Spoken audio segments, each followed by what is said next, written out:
Assalamualaikum warahmatullahi wabarakatuh. Perkenalkan, kami dari kelompok 1 dengan anggota kelompok saya Fajriya Uswah, Saya Ainur Rahmah. Saya Shania Mutia Citra. Saya Fahri Fatur Rahman. Saya Muhammad Kemal Gibran. Saya Muhammad Kolbi Salim El Mukhlas.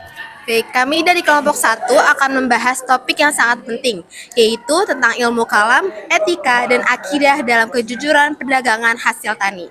Video ini akan mengupas bagaimana keyakinan dasar atau akidah kita seharusnya membentuk etika kita dalam bertransaksi hasil bumi. Mari kita simak. Pertama, mari kita pahami dulu apa itu ilmu kalam. Ilmu kalam adalah ilmu yang membahas tentang keyakinan atau keimanan dalam Islam, termasuk keesaan Allah, kenabian, hari akhir, dan takdir. Tujuannya adalah memperkuat akidah dan membela keyakinan dari keraguan. Karakter kritik utamanya adalah menggunakan dalil nakli, Al-Quran atau hadis, dan akli, rasio atau logika untuk memperkuat keimanan. Ayat yang terkandung dalam ilmu kalam adalah dasar kejujuran ini sangat kuat dalam akidah Islam, sebagaimana firman Allah dalam surat Al-Mutaffifin ayat 1-3. Terima kasih. Lalu, apa hubungannya ilmu kalam dengan etika perdagangan?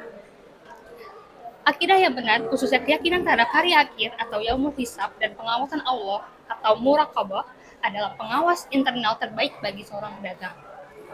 Akidah kepada Allah atau tauhid meyakini Allah Maha melihat, membuat pedagang tidak berani curang karena mereka yakin kecurangan sekecil apapun akan dihisap, bukan hanya oleh manusia. Lalu, akidah yang kedua adalah akidah kepada hari akhir.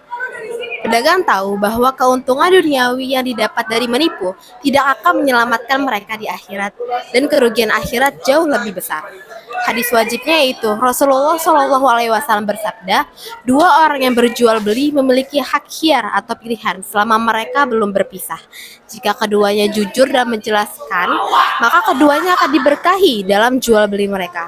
Dan jika keduanya berdusta dan menyembunyikannya yang cacat barang tersebut, maka akan dihapus keberkahan jual belinya. Oke, mari kita lanjut. Kita lihat studi kasus perdagangan buah atau sayuran di pasar.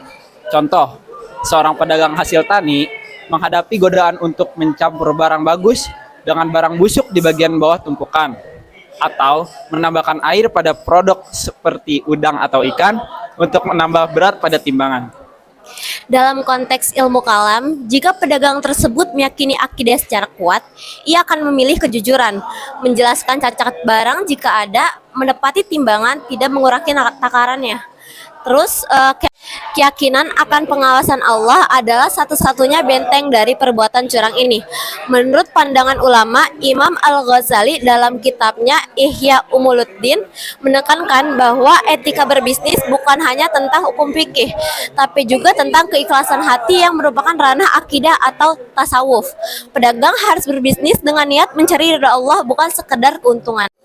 Oke, di sini saya akan melanjutkan kesimpulan, langsung pada kesimpulannya aja ya teman-teman. Sebagai kesimpulan, ilmu kalam memberikan fondasi keyakinan akidah yang kokoh, yakni meyakini Allah Maha Adil dan Maha Menghitung. Fondasi ini harus melahirkan etika yang prima, yaitu kejujuran teman-teman.